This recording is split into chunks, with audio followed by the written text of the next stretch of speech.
Welcome to Romance Rex. We're romance-obsessed besties sharing book recommendations broken down by genres and tropes so you can be sure you're getting exactly what you want out of your next read.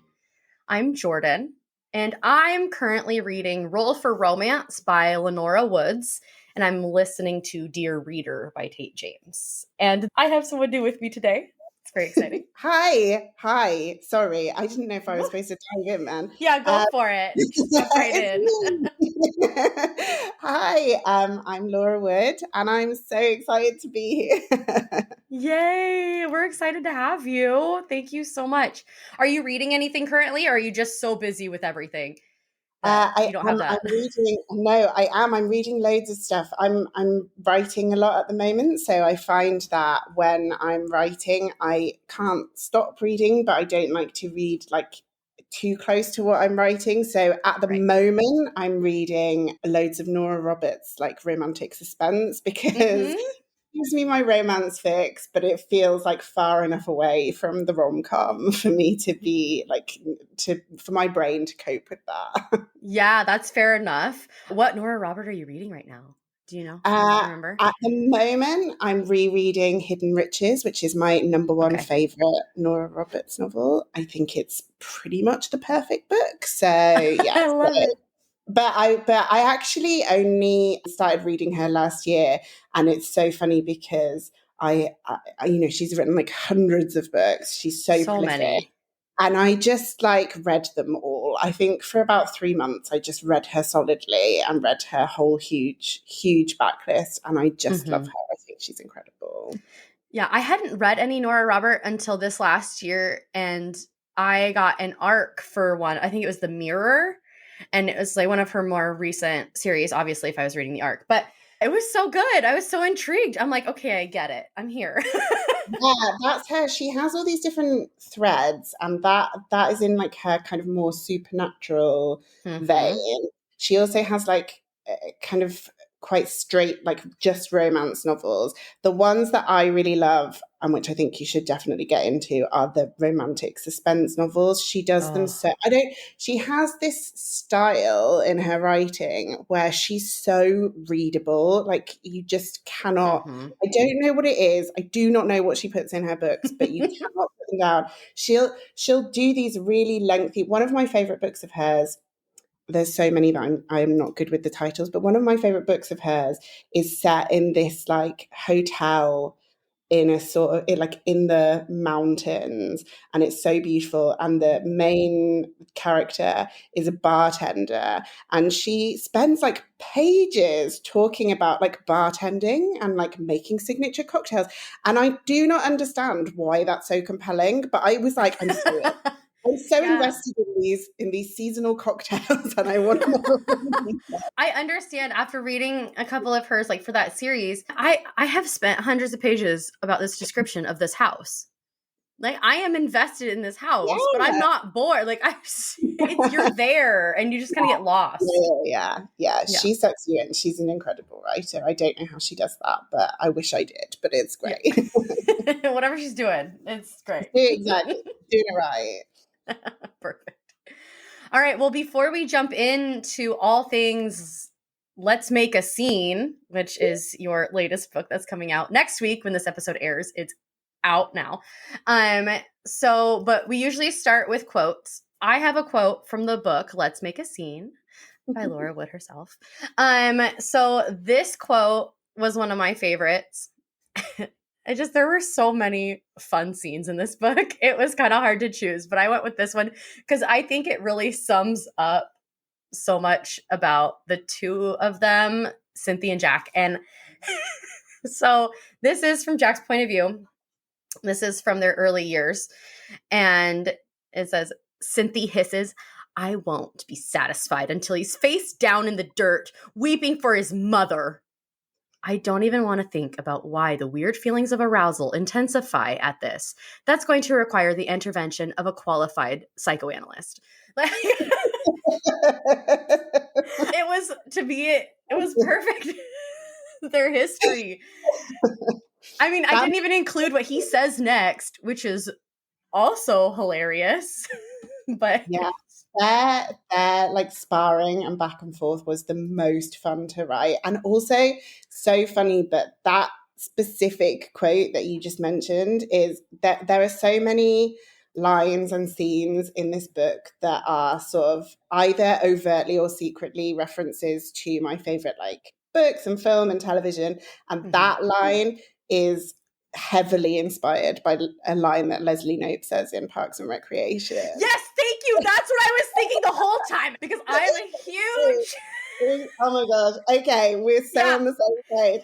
That was my Leslie Knope moment where I was Oh, like, I love this so much. I Okay. love that you did that intentionally because that's exactly what I imagined in my brain. And then poor Ben Wyatt looked around like, why am I not more concerned about this? But also, I'm a little concerned. But also, like, he's really, I love that dynamic between Ben and Leslie, and that they Yes. have that moment where they understand each other so well, and he's kind of they're at that point when they're fighting, but they're also really into each other, and part of what's fun is their like shared intensity over that particular moment. So yeah, that was a reference to that. So I'm so delighted that we get to talk about that. Oh, I love it. Okay, I'll let you do your quote then before I really jump into more about your book and things I noticed because now I'm excited. Right, me too. Well, my quote is different. I actually, so like I said, at the moment I'm writing a lot, and one of the things that I'm writing is a book about one of my favorite authors, a British author, Eva Ibbotson. She's not so well known in the States, which is, really a shame because she was a fantastic writer, and she wrote these really, really, really beautiful historical romance novels. If you like historical romance, you should for sure check her out. But I'm working on this book about her, and this morning I was working on it, and I was thinking, that you had said maybe choose a quote, and I was writing, and one of her books is called The Morning Gift. It's fantastic. It's about a young woman who has to leave Austria during the Second World War because she's Jewish, and she enters to kind of get her out of Austria. She enters into this marriage of convenience with a British man, and it's so romantic, and then it's like very emotional and very funny, and she is deeply, deeply passionate about music. And so the quote that I highlighted this morning was, I want to live like music sounds. And I think Oh. it's so beautiful and romantic and dreamy, and such a good indication of the kind of books that Eva writes. So that was my quote that I picked. Yeah, I like that. It's very thought provoking. I'm sitting here like it kind of just keeps resonating as you think about it. I like it. Yeah, and I think it's partly about like being so passionate about something and wanting to live a life that's big and beautiful and that means something. And I think that's a really neat and clever way of kind of distilling that big idea into quite a small sentence. And she's Yeah. so talented at doing that as a writer. Thank you so much for sharing that with us. That sounds really good. I'm going to have to look that up now. So let's jump in. Your new latest title, Let's Make a Scene, Cynthia and Jack. Will you give us a synopsis for those that haven't already looked it up or are familiar yet? Sure. Yes, of course. So Let's Make a Scene is about two actors, Jack and Cynthia, and it tells the story of when they first meet, and they're young actors both making their first film together, which is a period romance. And they do not get on at all. They hate each other.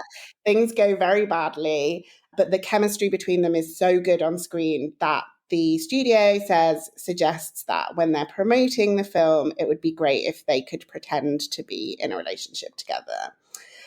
13 years later, things ended badly between them. They vowed they'd never see each other again. And 13 years later, they get asked to make the sequel to this film.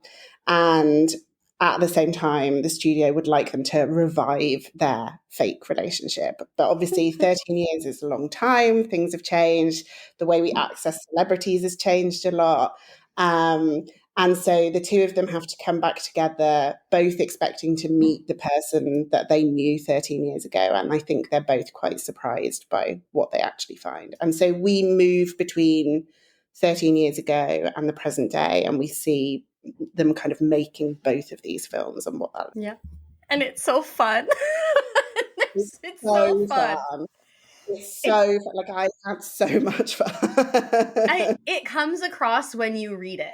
It really does. Every chapter, I'm just like, this is so fun.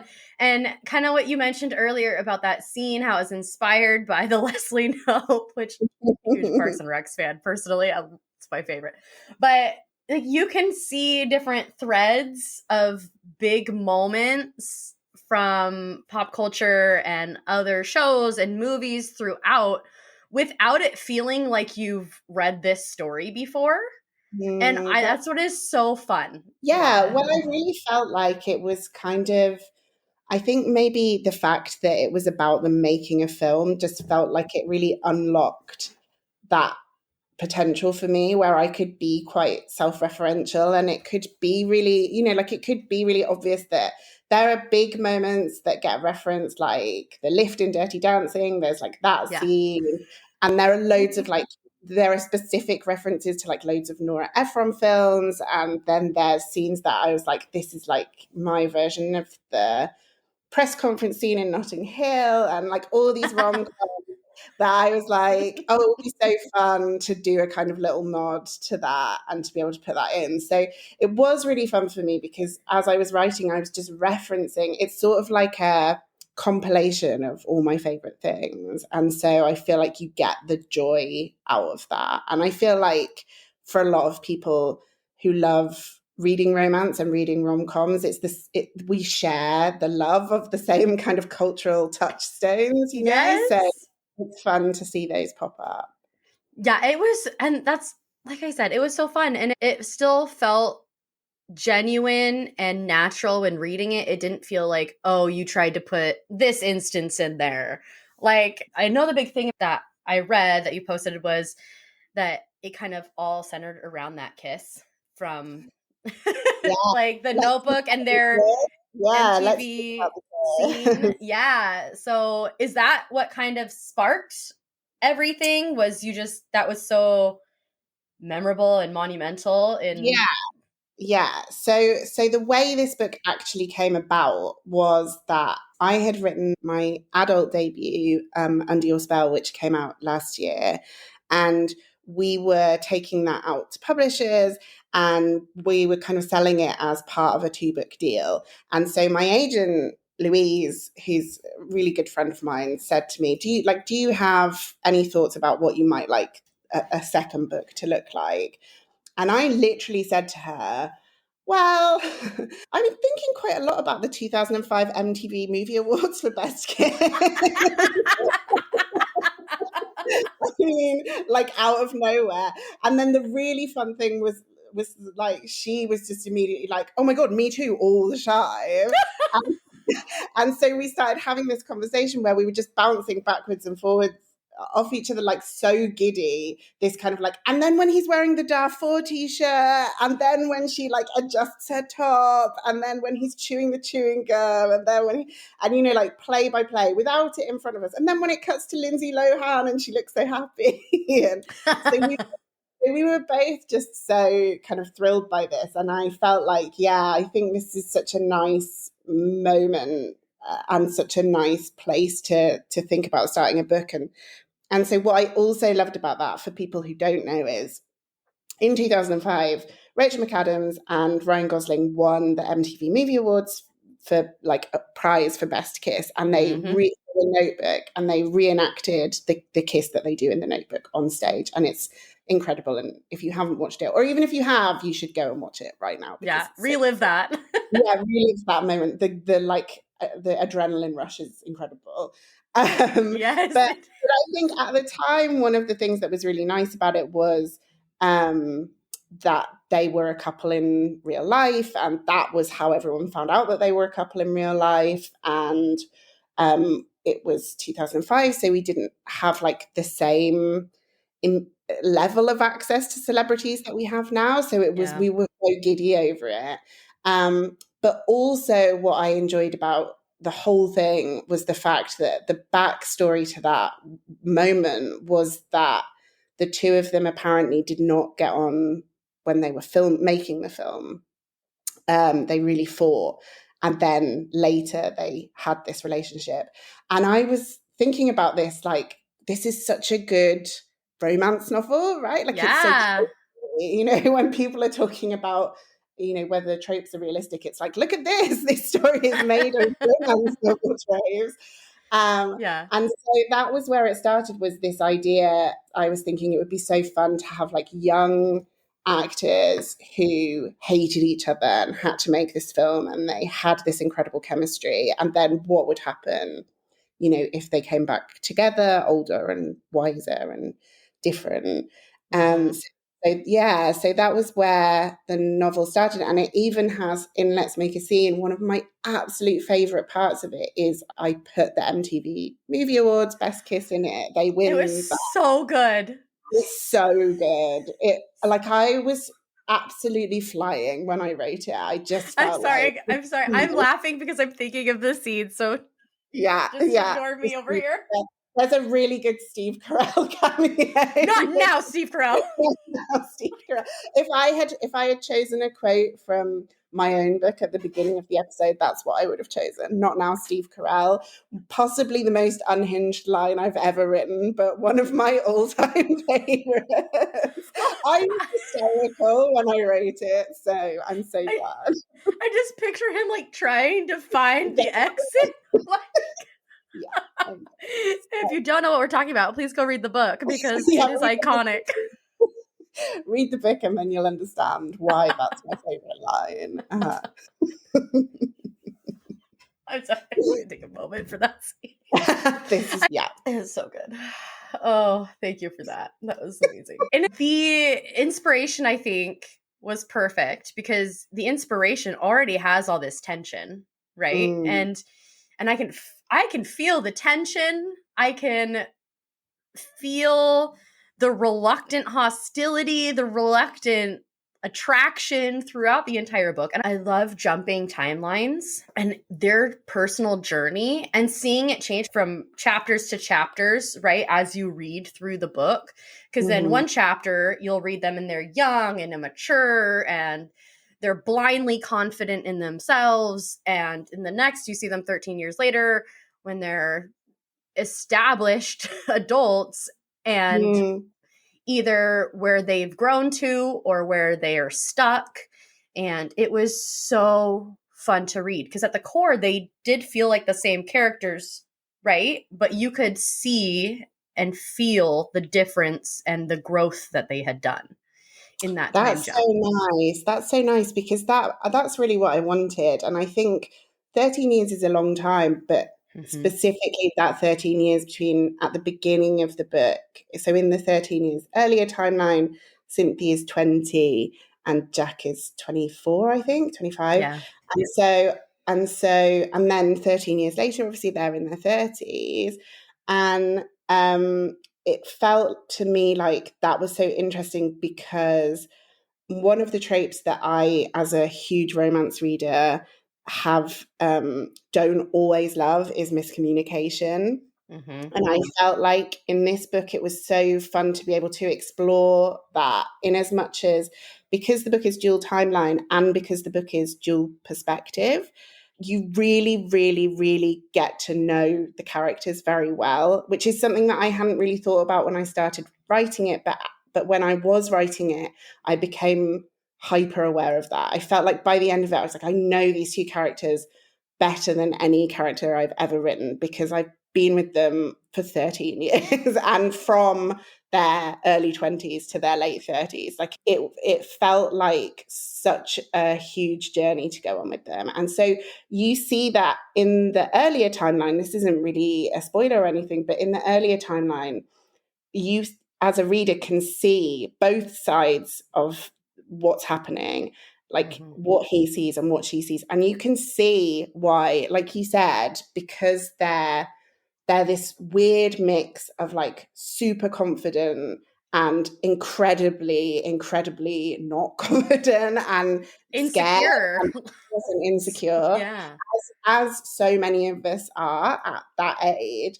And so there is kind of miscommunication between them in that they don't have the kind of tools to like open up to each other, and they misunderstand each other.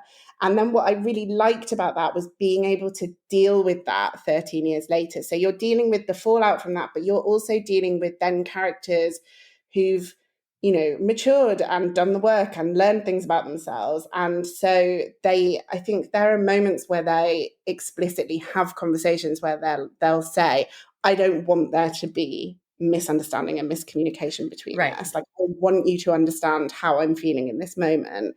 And it felt, every time that happened, it felt huge to me, because as a reader, you can see that growth on the page. Like, you know, that's not how they would have handled it in the past. And it's so rewarding to see them handle it differently in the present. So Yeah. I really loved being able to spend that much time with them.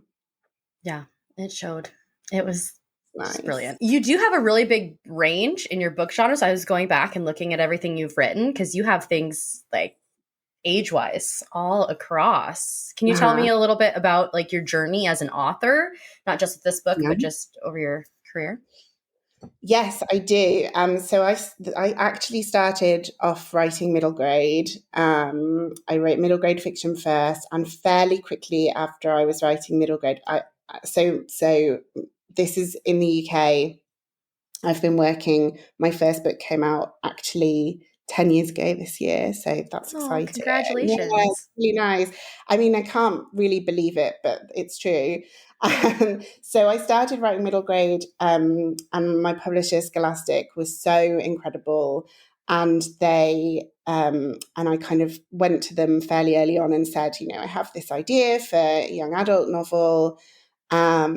And I was really like, I mean, I don't know if you even want to hear about, I don't know. And he was so sweet and supportive. And especially with hindsight, because I didn't know anything about how publishing worked, or, you know, like, I mean, I had my agent with me, luckily, who obviously knew how everything worked. But for me, I went into it quite naive. And the young adult books that I pitched to them are historical romance, which is actually quite unusual, I think, in the YA space in terms Mhm.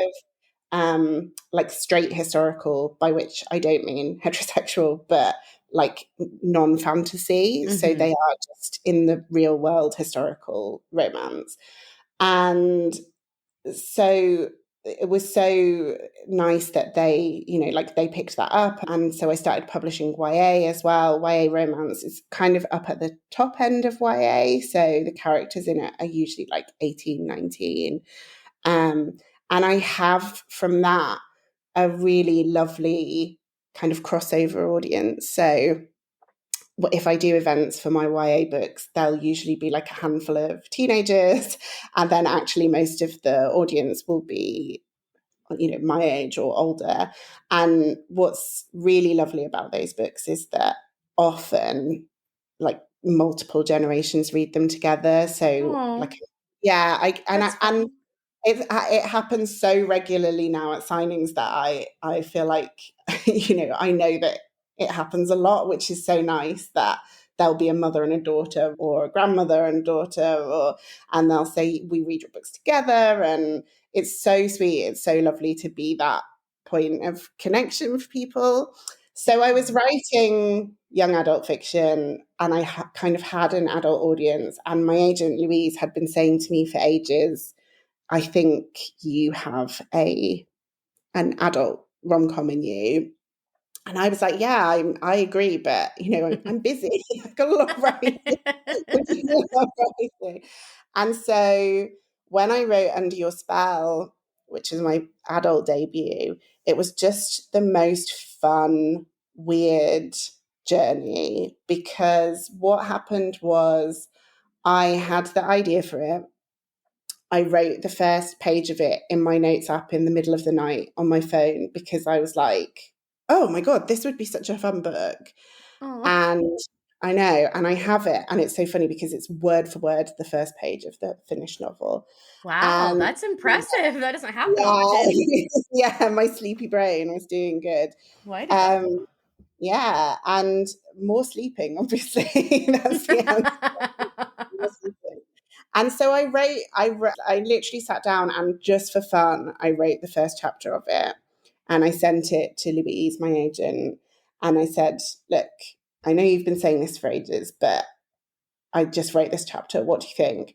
And she emailed me back and she said, I love it so much. Write more. And so every day I was like writing a chapter and then emailing it to her, like a game, like just for this audience of one person to make her Yeah. laugh. And she would then send me all these notes back saying, yeah, I love it so much. And after like a couple of weeks, we were both like, I think this might be a book. I think this is a book that's happening. I think I'm making a book. I Um, think you should commit to this. yeah. And it was so funny because then I just wrote the first draft. It came out like incredibly smoothly. And, you know, I've been in publishing at this point for a long time. I know how slowly everything moves. But with Under Your Spell, everything happened insanely fast. Like I finished the first draft, she took it out on submission to publishers in the UK, and like a week later it was in like an auction, it was in an auction in the States. It was like there just a lot of Wow. stuff happening really fast.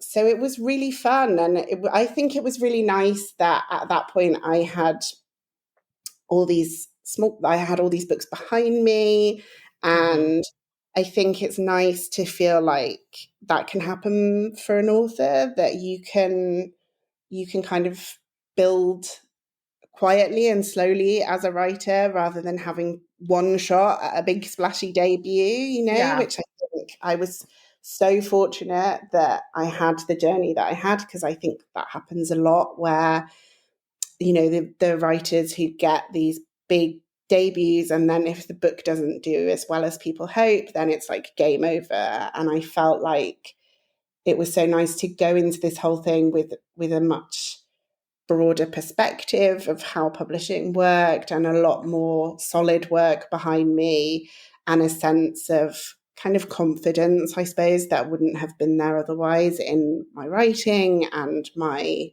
work as a writer. Mm-hmm. So yeah, and it just meant I was so able to appreciate, like I knew it was special. Do you know what I mean? It wasn't, Yes. if that Yes, had been my first definitely. book, I'd have been like, oh, so this is how it works. But I Well, knew everything about it was special. yeah, and that's kind of why I was like, I gotta look this up. I'm like, there's no way this is only her second book. I was Mhm. like, I knew I had heard of Under Your Spell, and I was like, okay, after I read this, like, since I loved it, I was like, I could go back and read that one. I haven't had a chance yet, but Oh, I was you're like, there's gonna got love to it. be more. I was like, there's got to be. I'm sure I will. I'm like this. This is too polished, well done. Like just overall, it doesn't feel like a second book from an author. So I was like, I got to figure this out. I got to go. I got to do more research. I got to talk to her.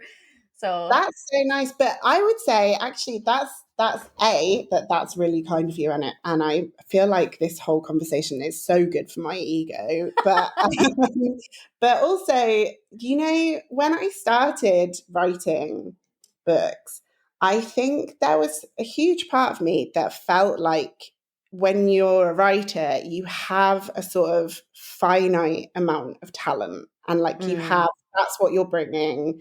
And it didn't, this sounds so foolish now, but it didn't occur to me that I would get better, because I've spent 10 years being edited by incredible editors and working with my publishers. And mm-hmm. so I've learned how to put a book together better.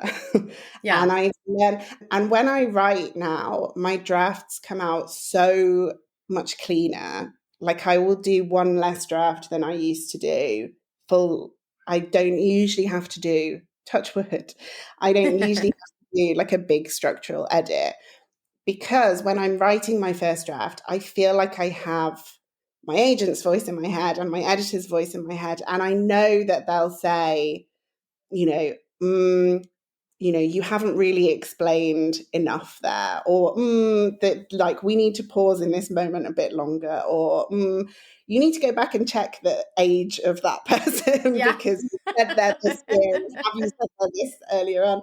And so I'm kind of at a point now where I've written so many books, and I've been lucky to work with so many amazing people, that I'm kind of self-editing as I'm going. So it's not, I don't know what I think anymore about how much talent someone has, but like the Yeah. technical side of it, of putting a book together, of course you can improve and get better at that. Of course you Yeah. can. Well, and we've talked about that before on our podcast, because we try to follow a lot of indie authors. And Mm, so we have some that, some of us have been following since like their first or second book. And we talk about it, like, it's not that those books aren't bad, their first ones. We loved them. We fell in love with the author. We fell in love with the stories, right? But there is just, I don't know if it's a maturity in writing, and kind of like you said, more polished, and mm, you kind of know where you're going to edit before you have to go through and edit. So you're just doing it the first time through, which means edits make it flow even better. And so it's just so fun to watch careers like that too from authors. And so that's why when I read it, I was like, no, got to go see like what got you to this point and where. So this is such a fun journey to hear about. And yeah, and I think that's really insightful observation, particularly about indie writers, like you say, because in some ways, because they're outside this model of traditional publishing, where it's like you're like one and done kind of thing. mm-hmm. So they have the space to, like, similar to me in a way, like they have the space over years to figure out the best way for them, because that's the other thing, is there's no single way to write a book. Yeah. So you have to also figure out, it took me several books to work out for me what was the best and easiest way for me to put a book together. Yeah. And what is that? Is it, you said you would do it chapter by chapter. So does that mean you just follow it chronologically? Like plotter, pantser? It sounds like you kind of like do you plot as you go, or do you already have it? No. So in most areas of my life, I was very messy and disorganized. But when I'm writing a book, I have a very rigid structure and plan. And that is that I do a very detailed outline before I sit down to write anything. So that can be somewhere between 5 and 10,000 words. And then I will break that outline down chapter by chapter. And then for me, everything that I do is about avoiding having a blank page in front of me. So when I sit down to write a chapter, I will have next to the document, like I will have, this is what's happening in this chapter. This is what you need to write. So I always have it really planned out. Like within that plan, obviously there's loads of stuff that happens in the moment, and a lot of dialogue, almost all of the dialogue happens in the moment as I'm writing. Like it'll be like, oh, I know they need to have a conversation here, and the outcome of the conversation needs to be this.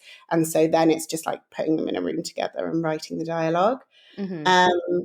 So that's the way that works for me. And then with Let's Make a Scene, it was obviously like technically a huge challenge for me, because I write chronologically. I write from the first line to the end line. If I know there's a scene that I'm excited about, I don't get to write it until I'm up to that point in the book. It's a lot of self-control. Yeah, well, and I'm so rigid about that. And then with this book, it was so complicated because obviously there's the two timelines and it moves around. And then, so I went into it thinking, I'm going to write it chronologically. Like I'm going to write all of the past and then all of the present, and then I'm going to mix it up. Oh. And what ended up happening was not that. I did it in bigger chunks than the final book ended up, but I did move around a bit. Like I would do a big chunk of the past, and then I would think this is very obviously a place where it's going to break. And so I would start writing some of the present, and then I would go back. And then when we were editing, it was really fun because we didn't change any of the structure. We just like like literally picked up chapters and moved Oh, around. that's so neat. Yeah, Okay. so it was really, and then it was just about making sure that everything like read smoothly with it like Uh-huh. that. So that was, yeah. So technically, it was really challenging, and partly because I would say with all of my books, they're very character-driven books. It's not like action, action, action. They're really driven by character development, and I'm really interested in what's happening in their lives and in their brains. And so that was complicated in this because usually I would have a clear arc for a character, like this is where they start, this is where they end up. And for these characters, because they're moving backwards and forwards, and there's like a 13-year gap in the middle, Yeah. it was like the arcs were all over. It wasn't an arc, it was like a sound wave. And so like for Jack, actually quite a lot of his big emotional arc happens off page. Like you meet him 13 years earlier, and he's the one that when you meet him 13 years later, he's like really done the work. He's been to therapy. He's like Yeah. unpicked a lot of stuff that's happened with his family. And He's so found bloodlust. he turns bloodlust. He's like, which is one of my other favorite things. Oh, But okay. so he's starring in this. He comes from this line of really, really famous and like well-regarded, serious British actors, and the pressure on him in the earlier timeline is so intense that you understand like why he occasionally behaves terribly. And then when we meet him again 13 years later, he's made peace with that. He's starring in this teenage vampire Netflix show that I invented called Bloodlust, which As a is Vampire Diaries fan, like an I original, when I was young, know. watching them live come out every week. This is amazing. Yes, so for me as And well, ties to like Buffy. And absolutely, yes, I absolutely love a vampire show. I'm actually really like obsessed with the idea of bloodlust. I'm like, it would be really nice if people adapted the books into films or whatever, but can someone make bloodlust? I really want to. it's kind of it from the description. It kind of sounded like a mesh of like Vampire Diaries, Supernatural, and Buffy. It almost felt like And like a bit of Charmed, like I think. yes, Charmed. Yes, that's what I was forgetting. I'm like, I know there's an older one that I'm thinking of. Yeah, That's loved it all. 100%. And so he's like in this TV show that his parents really disapprove of, but he's like having the time of his life, and he's so happy and well adjusted. And so a lot of what's brought him to that place has happened, off the page in the gap where we're not with these characters. And so that was really fun as well, because it felt like, what does that look like? And what does it look like through Cynthia's eyes that he's changed and that he's done this work? And it sort of helps her to reflect on the changes that have happened in her life and whether she's kind of looked some things in the eye in the way that he has. And so it felt like a really nice, compelling way of having these two characters really challenge each other in both timelines. So it was a very fun. nice mirror between timelines. And I think the way you organized it went really well, because there are smaller time jumps like on either end. So in the beginning and the end, like, right, like through shooting, through waiting until the premiere and all this stuff. So there were mini time jumps within those too. So I can imagine that would get complicated, and it went really well. I thought it read very smoothly. So that's kudos, nice. so I know. I know a dual timeline can be a really divisive thing for readers, and I totally get that. Like sometimes it is for me, and so yeah, I do too. I think it's hard because inevitably, like you'll prefer one timeline to the other, and I actually felt like that about this book as well. Like I preferred the writing, the present to the past. Okay. But I feel in some ways that, and I think maybe that will be the reading experience as well, but the reason that the present is so satisfying is because the past chapters are there. Like, yes, that's what makes it work, because the conflict and all the exposition is really in the past timeline. So everyone's just like, for the most part, everyone's just having a nice time in the present. And that's I know. At first, I was like, "Oh, get back to the present." But then by like 1/3 of the way Mhm. through, I was like, "No, I want to hear what's happening in the past. How far did they take this? I need to Yeah, know." yeah.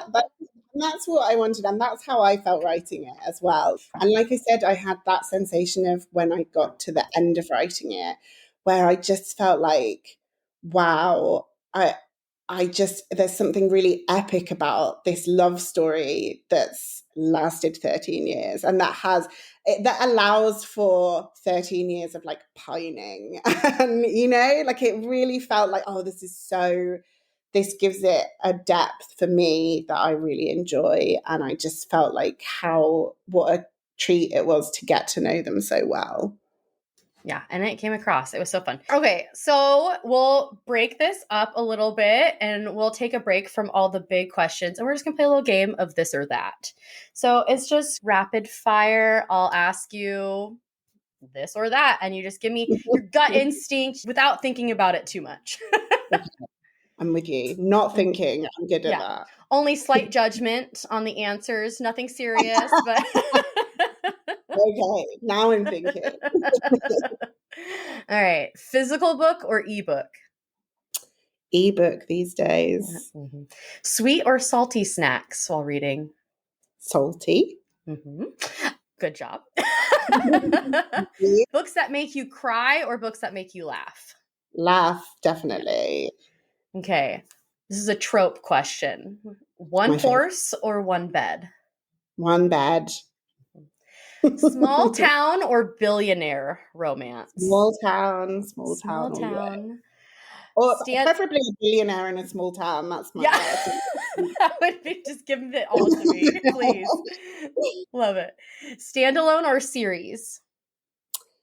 Well, standalone, but I do love the same thing that I've done with Let's Make a Scene, where you can read it as a standalone, but they're connected. So you get the cameos of the interconnected. Yeah, that's my absolute favorite.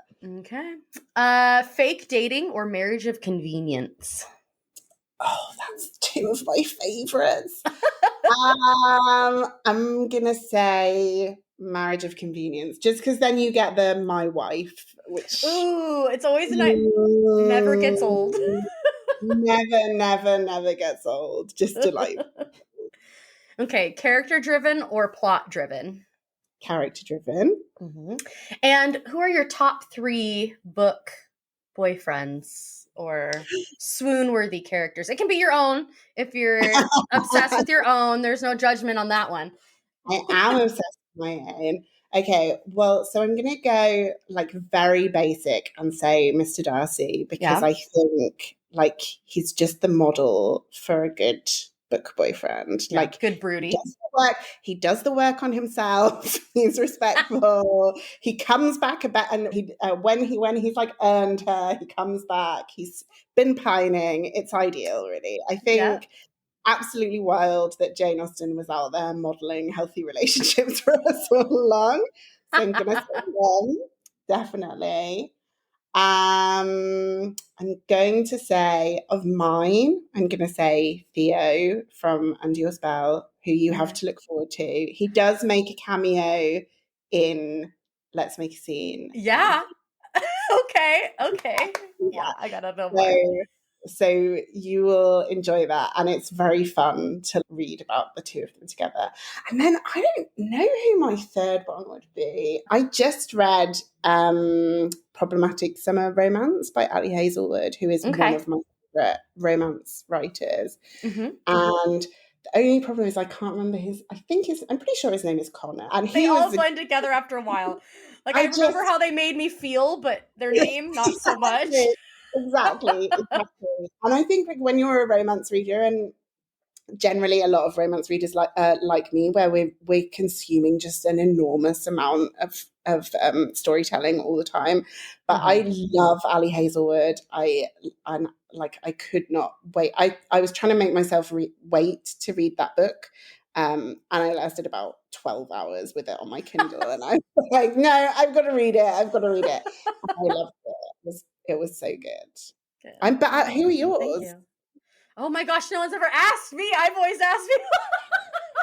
Well, I want to know who are yours. Go, go, Okay. go. So, The yeah. microphone is turned. Okay. I would have to say, this is Yeah, not so so different from fun now everything. the shoe's on the other Darius, foot. Darius A. Crux from Zodiac Academy by Caroline Peckham and Suzanne Valenti. Oh my God, you took it like quite dark straight away. Oh, I do love dark romance. I'm gonna be. Yeah, I'm. yeah. I'm. Okay, and now I know where we're coming from. That's Yes, good. I do. When I read contemporary, it's more of like a palate cleanser. Like, oh, I'm gonna read this fun one for a minute before I go back to the dark side. Okay, I I understand. yeah. Oh my god. Who else? I know I have so many, but then it's like This is what um happens.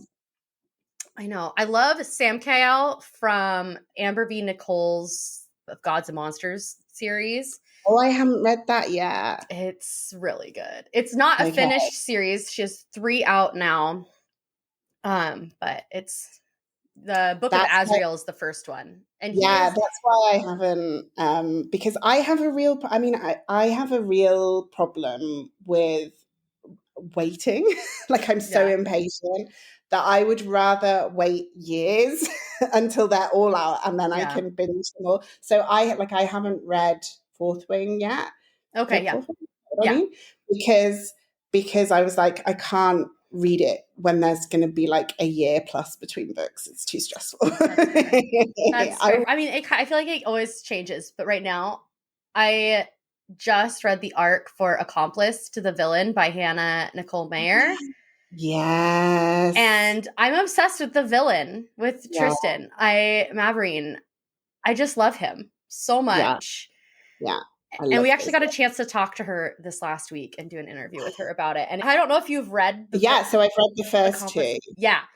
This third one is actually my favorite so far. Yay! And so Okay. I can't wait for you to read it because I really fell in love with Tristan. Like I loved the story, but I fell in love with the villain in book 3. And so I think he is now made my top list. So That's good. Yeah, no, that makes me really happy. She's one of the like rare exceptions to my I won't read them till they're all out situation. Like okay, that's why I was like, maybe you probably haven't read it since it's not No, no, done. no. But Because I read the first one as an arc, and I was like, because I was like, oh my God, I can't wait. And I think probably I didn't realize it was going to be a series. And then I was like, yeah. oh no, well, I'm in now. I care so much. Yeah.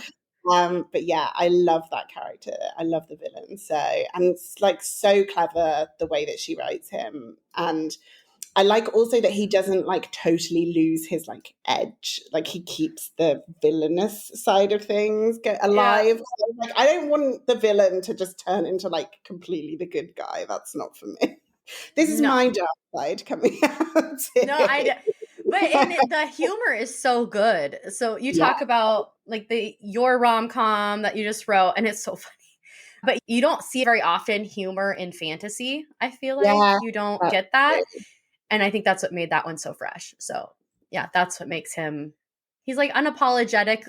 He's polite, but unapologetically dark at the same time. But you don't feel like you're reading anything dark. Yeah, I also Unique. really enjoy that kind of trope of someone who, and as I know now you're a dark romance girl, I know this is going to resonate with you. When it's like they're like good to the people that they love, but they would also, for the people that they love, they would like burn the whole world down. That's ideal for me. Yeah. That's really perfect. That's all I want. So speaking of Gods and Monsters series, the Book of Azrael, the first book, Sam Kyle, that's kind of how he is because he's technically the good guy, but he will burn like the universe for her. Oh, Like it's yeah. So yeah, love it. Because I am like such a villain lover. That's the trouble. Like sometimes I'll be like, I can't invest in this story if you want me to believe that she's going to choose the hero over the villain.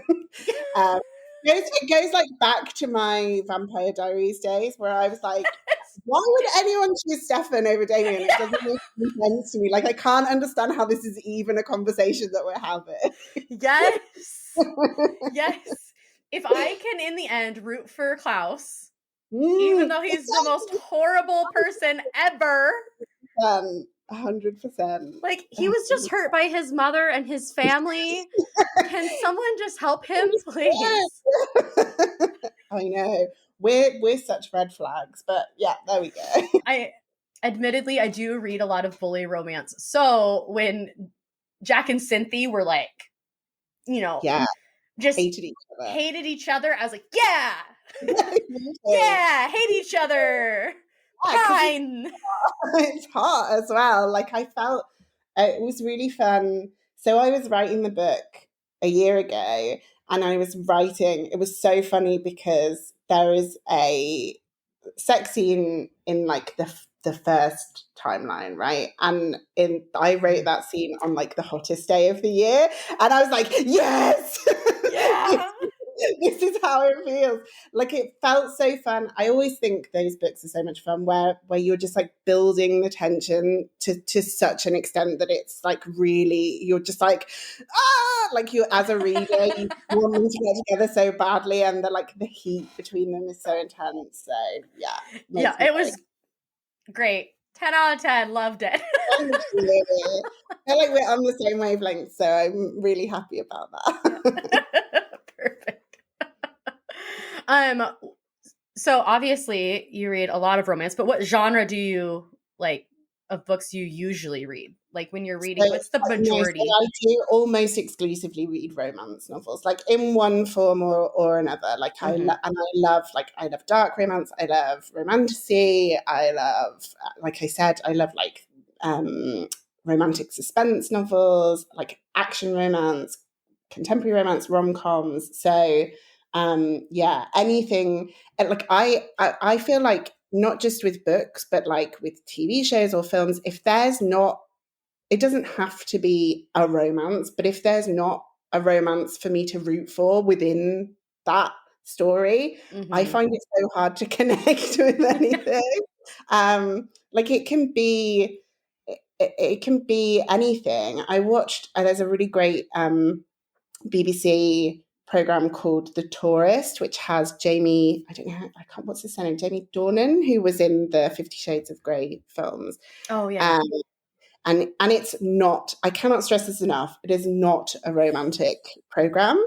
It's quite like gritty and like dark, and bits are depressing. And I was watching it with my husband, and I was like, my favorite thing about this is it's like an opposites attract romance. Talking about, I was like, it's grumpy sunshine. Yes. I was just like, I love this because there's a really small like romance storyline in it, and I was like, that's the whole thing for me. That's everything that this is about. I'm so invested. Yeah, I'll be watching something with my husband. We don't watch a lot of TV anymore, just because having a young kid just detracts from that. Like, you just don't have the time. But we'll be watching something, and two people are like, enemies will be fighting. Like, oh, what if they just kissed right now? It's like they're fighting. I was like, ooh, Peyton, the tension right now is so high. What if they just kissed? He's like, these men are mortal enemies. I'm like, I don't care. They should be kissing right now. That's me. Also, do you feel like you can see, I feel like I can see half a second of chemistry between two characters, and I'll be like, where's their storyline? When are they getting together? Like, when's that happening? That's all I care about now. Yes, well, like for Vampire Diaries, because there's such a big Caroline and Klaus fandom that are so angry, that I just listened to an interview that Candace did, who played Caroline, and she's like, I don't understand. Everybody's so obsessed with Klaus. She goes, that was a throwaway scene. That was not meant to be anything bigger. And then the moment that first scene ended, she goes, it was supposed to show that that Klaus has some humanity. It was not supposed to be geared towards Caroline, but everyone took it as that. Mm-hmm. And she goes, and so the writers thought it was funny, all the reactions immediately on Twitter. So they wrote in a couple more scenes just to be funny. And I'm like, that's not funny. And we saw it. It's not supposed to be sexy. Why sexy? Why? Why are you leaning into this so hard and giving us all the like, this is what I don't understand. Stop having them make such good eye contact if you don't want us to believe that they're totally for each other. I know. The eye contact and just like so far away, but like leaning towards each other. Like they wanted it. Exactly. I don't care. Yeah. No, I'm with you 100%. And do you have any recs for us? What are your like go-to, what are your top like, yes, read this when people are asking, or if they did ask? So I would say like the last contemporary romance that I read was Problematic Summer Romance by Ali Hazelwood. And I don't think she needs me recommending her to anyone, but I love her. If you haven't Yeah. read her, like just dive in. On this subject of Vampire Diaries, I absolutely loved Bride, her vampire Oh, werewolf yeah. romance. And I'm Read that one. super excited for the second one of those. Um, I read the most amazing book that published here in the UK this year called The Last Days of Summer by Sarah Manning. And it's being published and it's been bought by a publisher in the States. So I know it will be coming out. I don't know when. That sounds really And I would familiar. love to put that. Oh, I would love to put this on everyone's radar because it's so good. And it's about like, this is so far up your alley. It's about a couple who hate each other. Love Like they it. have years and years and years ago, they have like a very explosive hot hookup that ends badly Mm. and they hate each other, but their best friends are best friends. So they've been like in each other's orbit for years and years and years, hating each other, not wanting to be there. And at the beginning of the book, there's this kind of like devastating news from their friends, their two friends. And they have this big like summer party planned that's kind of as a result of this news. And the two of them have to like plan this party together and they have to like make it perfect for their friend who's in Mm. this awful situation. And so the tension, the pining, the heat, it's unbelievable. Like it's so, so good. I really think you would love it. And I think a lot of romance readers are going to really love it. And it's really funny and escapist, and then it also like rips your heart out. So it's Oh, I great. love that. That sounds amazing. Yeah. Last Days of Summer, Sarah Manning. Get it on your TBR right now. Perfect. Thanks. Now I have some more to I'm add. I'm sure. almost done with all my arcs for the season.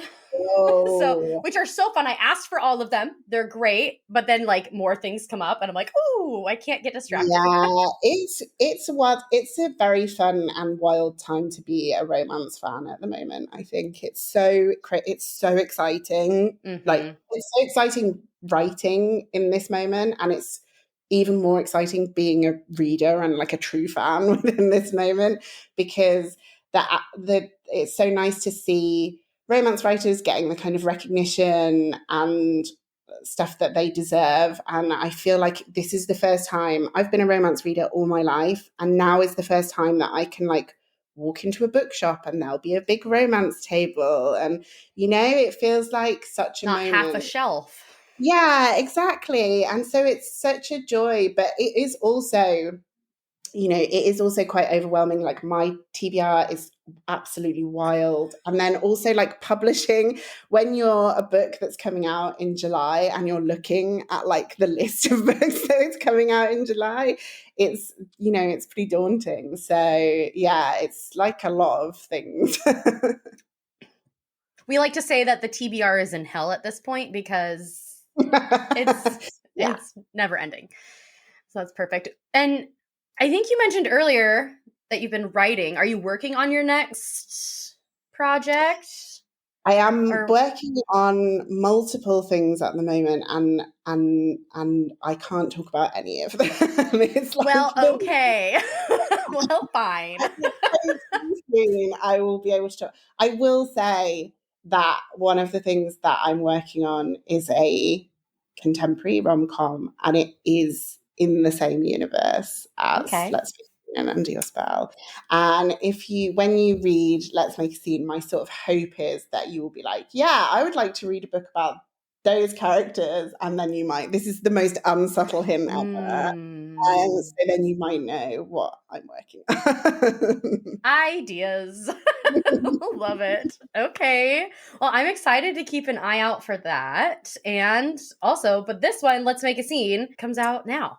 So Yeah. which is crazy order, and buy it, scary. do it. Please, I'm begging you, please buy it. Do it. You won't be sorry. It's so good. And if people want to find you, yes, I would love that. I've managed to wean myself off almost all of them. So it's really only Instagram now, which I love, and I love talking with people on my Instagram account. So that is at Laura C. Wood. perfect.